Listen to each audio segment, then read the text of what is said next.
Today we are going to learn how sound is produced. All of you know that sound is produced because of vibrations. Because of vibration, sound is produced. So how sound is produced? We can take an example of this experiment. Do you know what is this?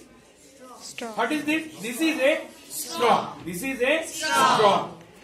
So with the help of this straw, we can learn how sound is produced.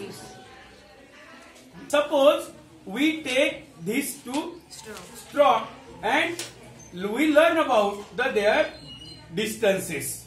So we can make this straw like this.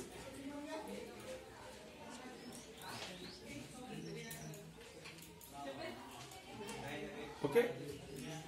And after we are making this type of straw, now we can make the sound. We can make the sound. Now we can decrease the length. We cut this straw and now we observe if we decrease the length, and how the sound is. Either sound increase or decrease.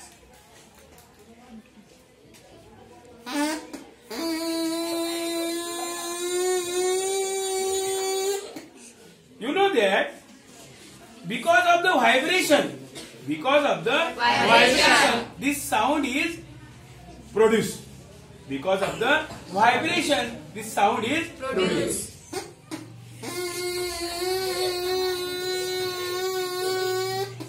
Now we also decrease the length, and now what effect the length of the this pipe.